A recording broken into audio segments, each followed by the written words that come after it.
Coming up on the Inside Indiana Business Television podcast, Indiana's economy gets a much-needed basketball boost. A big name in Indiana basketball gives his take on how the tournament has gone.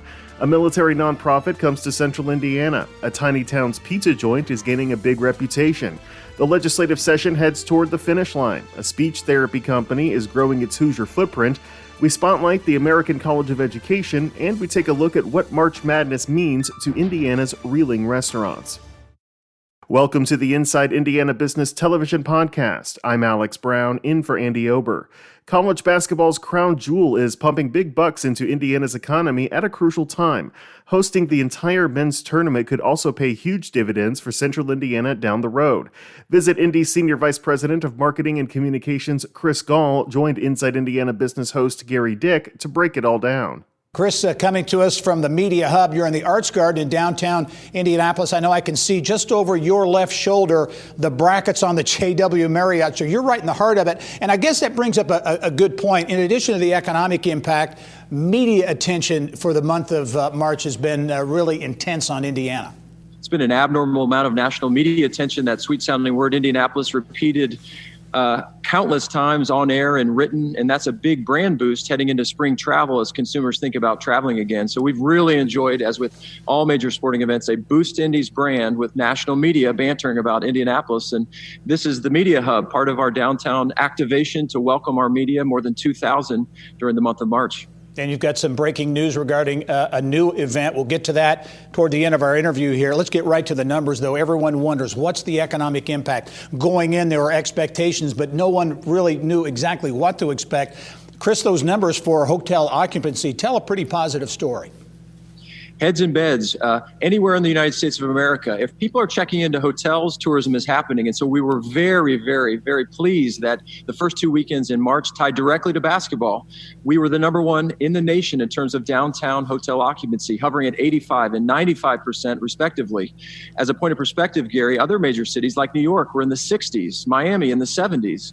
And so that tells us that people are traveling and they're staying and generating tourism economic impact. When we looked at the third week, this past week, Indianapolis stacking up in the top 10, number 9 in the nation in terms of hotel occupancy. So again, heading into that Sweet 16, people stayed and they stayed in our hotels, generating something much needed economic impact for the tourism industry. Can you sense, are they spending money beyond the hotels, the restaurants, and the other venues that have been hurt so badly during the pandemic? Specifically restaurants. We are in a cadence to talk to our restaurateurs every single week, and they are reporting there are moderate lines outside in a good way to get inside to dine. And so when you look at downtown restaurants in particular, outdoor seating, indoor seating, it's happening. And so that's part of this puzzle that we'll study post-game alongside our point guard, the Indiana Sports Corporation, on truly what was felt in March. Early indicators, restaurants and hotels in particular, strong showings, kind of leading that bracket, if you will. You've had event planners, meeting planners from around the country, dozens of them in Indianapolis over the past several weeks, witnessing what's taken place here, how Indianapolis has pulled this off. Can that mean new business, additional business down the road? Well, it's been so hard to get meeting planners, meeting decision makers anywhere for any city. And here we are hosting March Madness. So we've utilized this, as with all major sporting events. More than 40 meeting planners, specifically medical meeting planners, have been our guests. They've seen the city amidst this pandemic, the complexity of the event, and we know that will translate into future convention business. In one case, one of the meeting planners was between Orlando and Indy, and this was enough to tip them for a faith-based convention for 2026. They picked Indy. So seeing is believing, and this has been another part of hosting March Madness that's fruitful. Yeah, another win there. Okay, I mentioned this breaking news, if you will. It was announced some time ago that the NFL Combine, which has been here for many, many years, won't happen. At least the on-field testing will happen on college campuses. But Indianapolis has just received word, in fact, that the medical testing piece of it will actually happen here. You're exactly right. Breaking this week, in fact, we learned from the NFL and the scouting combine, no on-field activity for Indianapolis. We're okay. But the medical portion, more than 150 athletes, these college athletes, replicating what the NCAA did, will be in the Indianapolis downtown Marriott. 2 physicians from every team coming and doing the medical portion of the combine. So again, tourism is happening post the nets being cut down, with the combine in the medical portion here in Indianapolis. Indianapolis, indeed, adding to its reputation as a sports capital in a big way. And Chris Gall from Visit Indy, always great to have you. Great perspective. Look forward to seeing you soon. Thanks for having me on, Gary. Clark Kellogg is an Indiana basketball favorite. The former Indiana Pacers player and front office executive is now lead college basketball analyst for CBS Sports. He joined Bill Benner on Inside Indiana Sports to talk about how Central Indiana has pulled off the feat of hosting the whole tournament. I want to ask you briefly your reaction to the Indiana University hiring of Mike Woodson, longtime NBA career as a player, head coach and assistant, and now taking the reins at Bloomington. Just what's your take on that, Clark? Well, I feel really good for Mike, excited for Indiana basketball. He's a high-quality guy. He's a local. He's an Indianapolis native. He's had a tremendous resume in the game, both as a player and coach. I know he has great feelings for his alma mater. So I think it's a great fit and excited for Mike because I think he'll do an outstanding job. You know, you see peers of yours move forward in different avenues and paths in life. Basketball connects us, and I've gotten to know Woody a little bit outside of the game, and he's just a high-quality, high-character guy who has a tremendous pedigree in basketball. And I think it's a really good move for Indiana to bring one of their own back into that position. Well, Clark, let's talk about the Final Four. We've made it. It's been, they played all the games in Indiana because of the COVID restrictions, but we've made it through to this point. Just your impressions of the tournament and how it's unfolded. Man, I tell you what, Bill, if you'd have told me back in November when we were getting started with college basketball that we would play upwards of 80% of the games during the regular season and then just have one mishap during the NCAA tournament in the one location there regionally in Indiana and in the city of Indianapolis primarily, I would have been thrilled. I would have been turning backwards flips and doing whatever I could to celebrate. And we're here now on the cusp of finishing things off. And, man, an exciting Final Four. But, yeah, I think it's been phenomenal. All of the sacrifice and work that's been done by so many of the players, the coaches, other Tier 1 folks, clearly the NCAA, the city of Indianapolis and the state of Indiana. I mean, there's just so many folks that you want. The officials. I mean, other than a few that had to be sent home due to a positive COVID test before the tournament started, they've been remarkable in their availability and being able to be there for the thousands of games. So just kudos to everybody. Great sacrifice and commitment displayed. And now we're on the cusp of crowning a champion. But remarkable, fantastic job by everybody involved. Gonzaga trying to make history as the first unbeaten since Indiana in '76. Gonzaga, Baylor, Houston, and the other bracket, and the first four to the Final Four, UCLA. So this is again, it's a really strong Final Four. Well, I think all Final Fours have a unique flavor of strength to them, but clearly you think about the story of Gonzaga, and I do think, Bill, they will in fact be the first undefeated champion since 1976. They don't have any discernible weaknesses. UCLA has been a remarkable Cinderella story, although its pedigree and history indicates it's one of the great brands in college basketball. And then Baylor and Houston, a battle of Texas. I love the way the Baylor guards play, but I think Gonzaga is going to be too much for UCLA and whoever comes out of that game on the other side.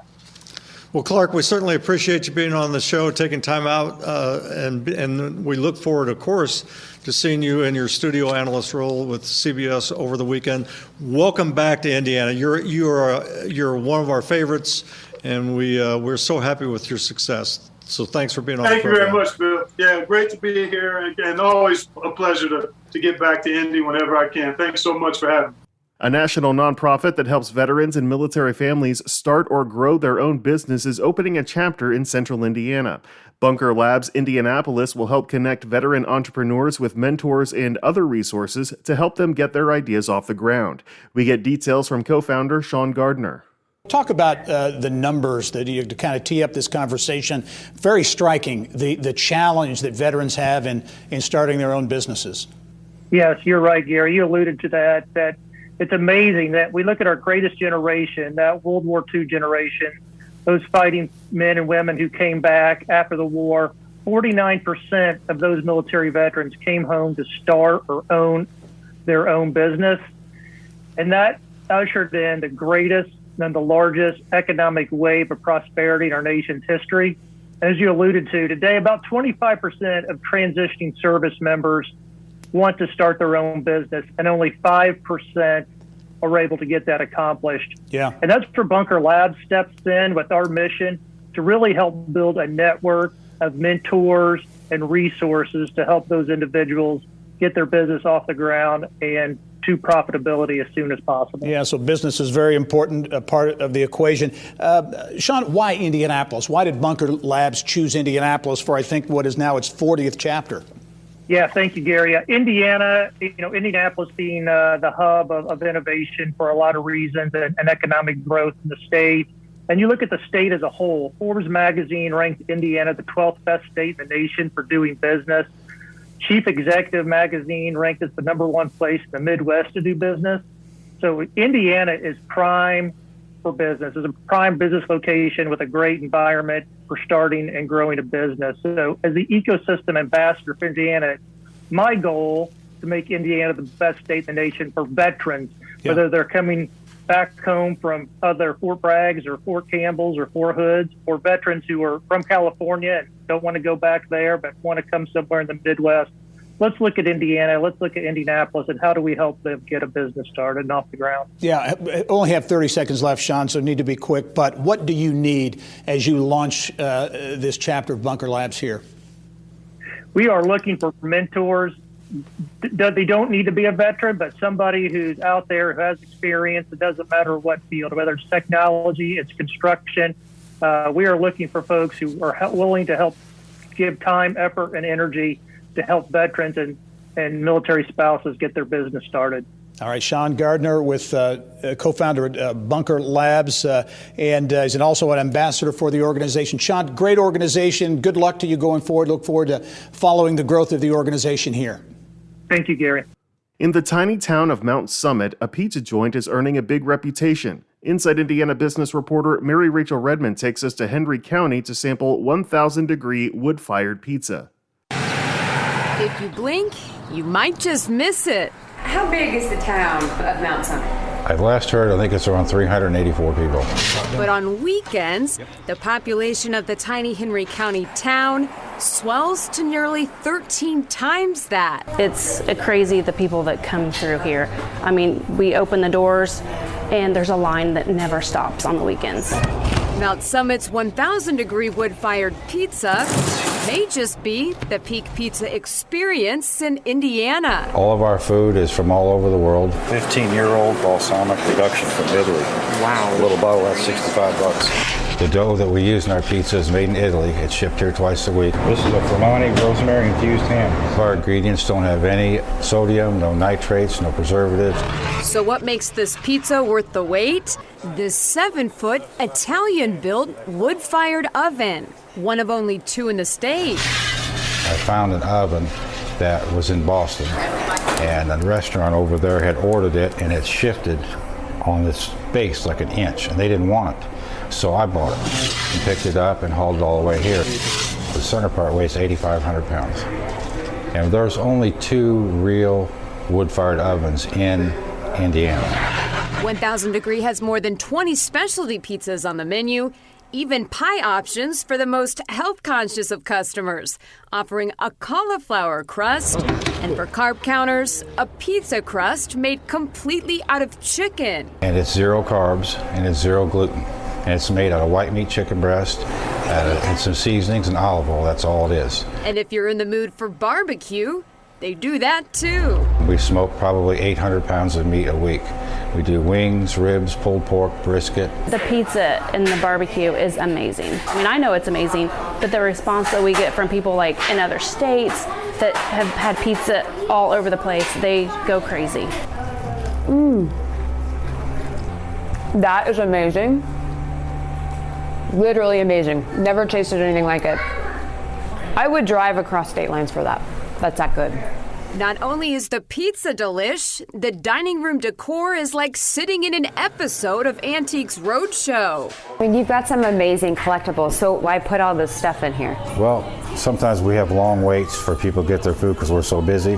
Most of the stuff that's in here is from the 50s and 60s. Some people come here just to look at the stuff on the walls that's hanging up. Since opening in 2016, the pizza and barbecue joint has seen profits go nowhere but up. 2020 brought in record earnings in spite of the pandemic. And Draper says this year, sales are on track to surpass $2 million. Pretty impressive for a guy in retirement with no prior restaurant experience. You said you've never, ever worked in restaurants. No. In a restaurant ever? Nope. In the industry at all? Nope. I've just played with food all my life as a hobby. The people have a good time. They love coming here, and we work really hard to please each and every one of them. Mary Rachel Rudman, Inside Indiana Business. Remember, you can catch Inside Indiana Business Television on stations throughout the state every weekend. Head to InsideIndianaBusiness.com to check listings. The Indiana General Assembly will wrap up its session at the end of the month. The Indiana Chamber of Commerce continues to push for a boost in regional economic development, more broadband funding, and property tax relief for small businesses. Chamber President Kevin Brinegar joined us with an update. Give us an update on where things are at the State House. Among the big items I know on the Chamber's business agenda, a new regional cities initiative, if you will, one that would really expand the scope, perhaps more dollars and more communities able to take part. Yeah, this is a follow-up on the successful Regional Cities program of 2016, using a lot of the one-time federal money that the state is receiving, but it'll take a different approach where communities all across the state would be able to participate in developing quality of place programs that will be so important going forward to our state's economy, and allow them to different communities to band together to attract private sector money and apply for these funds. And it sounds like there'll be a lot of federal dollars that could be in play here, which could really sweeten the pot for this. Yeah, there's a tremendous amount of federal money coming into the state, but it's one-time money, so it can't be built into ongoing budgets. It has to be used for one-time projects, and we think that this approach will be very important as we attempt to attract and retain skilled workforce. The quality of place where you work, live, and play is going to be critically important, and we want all of our communities to be prepared to compete in the future. Another part of that talent attraction piece, retention piece, certainly is connected to broadband and increasing, improving broadband connectivity, especially in rural areas around the state. And you see measures going through the State House that could impact that as well. Yes, indeed. That's also going to be critical to businesses operating virtually, employees working remotely, remote learning taking place in our schools. And the budget bill currently contains $250 million to expand broadband in underserved areas. And there are tens, if not hundreds of millions of dollars more coming from the latest federal relief package. And we believe it's critically important to use those resources effectively, because the state that builds out its broadband the fastest is going to be a leader coming out of this pandemic. I know the Chamber is advocating some tax relief for the small businesses in Indiana. Do you anticipate that will happen? Yes, we do. That's Senate Bill 336. It just went through the Ways and Means Committee last week. It raises the threshold below which small businesses do not have to fill out the returns, go to that trouble and expense, and file personal property tax returns and pay that on their machinery and equipment.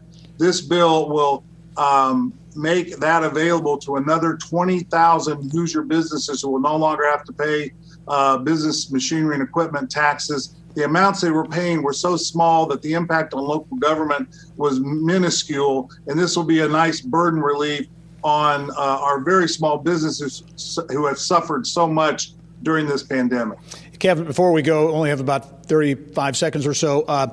Want to touch on the Accelerating Indiana Vision 2025 plan that the Chamber is advocating, kind of Indiana coming out of the pandemic and what's next there. Talk about that vision. That vision is following up on our other successful economic visioning plans to look to the future and build on Indiana's strengths, identify weaknesses. We've engaged a statewide task force of business leaders, community leaders, and regional economic development folks to help us develop that. We're going to look at what should Indiana be doing immediately to lead out of this pandemic, but then what is the direction that our state's economic development policies should be looking at into 2030, 2040, sort of a long-range look as well. Very, very quickly, Kevin, kind of bottom line things for us, if you will. As you look at this session of the General Assembly, how do you feel about what's going to come out of this session? We think that a lot of very good things are yet to occur in the next 3 or 4 weeks of this session. Of course, our number one priority, lawsuit liability limitations, has already been signed into law by the governor. We're going to have broadband expansion, regional economic development, and a solid financial footing for the state going forward as well. All right, the legislature heading into the home stretch. Indiana Chamber of Commerce President Kevin Brinegar. As always, Kevin, thank you. We'll talk to you soon. Always my pleasure, Gary. Thank you. Trent Terry founded Therapy Solutions because his daughter needed speech therapy and he saw an unmet need. Less than 4 years later, the company is serving 1,500 children and looking to grow in the Midwest. Terry spoke with Kylie Valletta in the Business of Health. Let's talk about, first of all, how your company got its start and a lot of early growth that you've been seeing. Yeah, it's very exciting. So my daughter was born in 2017, and she needed some early intervention therapy when she was about a year old. And I called around and unfortunately was met with a lot of wait list or delays in order to get her the treatment that she needed, which as a parent, you can imagine is very frustrating. So fortunately, my now business partner, Mindy, lives just down the street and she's a speech pathologist. So I reached out to her about providing the therapy privately, which she was gracious and did so. And now my daughter's great. The therapy worked. But throughout the course of that, Mindy and I got to talking and decided that, I had a business background and previously owned other businesses. And she, being a therapist, was ready to take the next step. So we partnered and formed Therapy Solutions, and now we're serving children all across the state of Indiana. So it's a very good feeling. It's a great business story. And you noticed a real gap in care for kids between the ages of 3 and 5. Explain how that gap really helped expose a need to have an actual clinic in Lafayette. Yeah, it really did. So we started our company working directly with schools, so K through 12. And then we decided that we wanted to go to a model to where we could help a child from birth to high school graduation, potentially even with the same therapist in some cases. So as part of that, we grew into doing first steps, which is early intervention therapy through the state of Indiana. And we started that about 2 years ago, and we noticed that we weren't still quite meeting our goal of birth to high school graduation for providing services. And as we started talking to some of our parents, they said that where do we go once our child reaches 3 and they can't have early intervention services anymore? And we found ourselves referring to other places that had wait lists and things like that. And so we decided that we could fill that need if we purchased the building and opened a private clinic.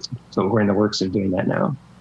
And we mentioned that you have contractors throughout the state, so you're doing work even outside of Lafayette to meet that statewide demand, but you're hopeful that this first clinic in Lafayette could open the door to other clinics. Can you tell me a little bit about that?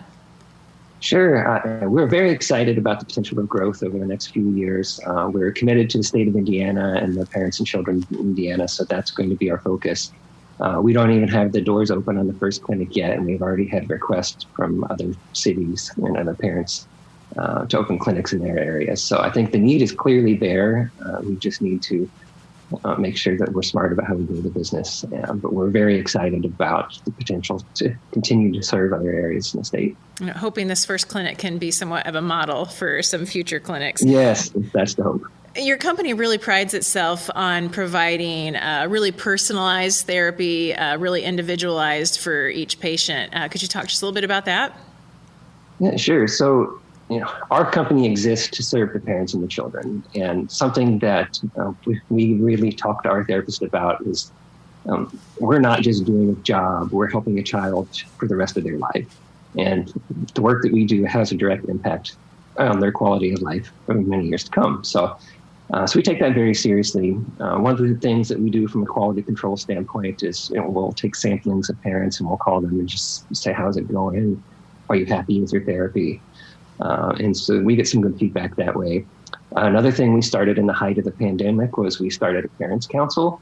And so the parents council consisted of a group of parents that were transitioning to teletherapy because of COVID and had a lot of concerns about that. And it was myself as the CEO and Mindy as the other owner that headed up that parents council and allowed a direct access line from parents to the decision makers at the company. And we learned a lot from that. The parents loved it because they offered us a lot of suggestions. And then it also ended up being kind of a cohort group of parents in similar situations. They would email each other's questions and things like that too. So it's kind of a unique concept that really took off. All right. Well, I know your clinic is really looking forward to opening its doors, likely late spring or early summer. Congratulations on your first clinic. Keep us posted. I will do. Thank you very much. Indianapolis-based American College of Education says it is bucking trends by delivering online degrees at industry-low costs, specifically in the healthcare education sector. President Chantel Landry explained how they're doing it in our Eye on Education segment. Well, let's talk about the college, American College of Education, as I said, founded in Chicago in 2005. What prompted the move to Indianapolis in 2011? Really, it was the State Department of Indianapolis that prompted our move, as they were looking for exactly what we had to offer, an online program, high quality for teachers, especially something that could get out to more rural citizens. We'll talk about the model of the American College of Education. You are online, and as we were talking off camera, you're a totally online institution. We are. We're completely online. We have about 70 employees in Indiana, and then we have a number of employees across all 50 states. And we work as remotely as possible, so we keep our footprint small, and that allows us to bring back that tuition savings to students. I know you credit tuition savings and keeping those costs affordable for increasing enrollments. Talk about your enrollment situation, because a bit of the trend among higher education institutions, enrollment has been a challenge. It has been, and we're in a unique situation. I think it's because we're truly a unique institution. We've had double-digit enrollment growth all the way back to 2016. And last year, we had 25% new enrollment growth. And so when we had questions with students, we actually had a focus group with them and talked about why they came. And many of them, it's because we had been online for so long. So they knew that while there was so much trepidation in the world, it was really easy for them to make a decision to go online to a school that's always been online. We weren't trying to figure it out as we go. And so that, I think that contributes to our enrollment growth. But there's one stat I did want to share with you, and that's, 40% of our students say they come through word of mouth.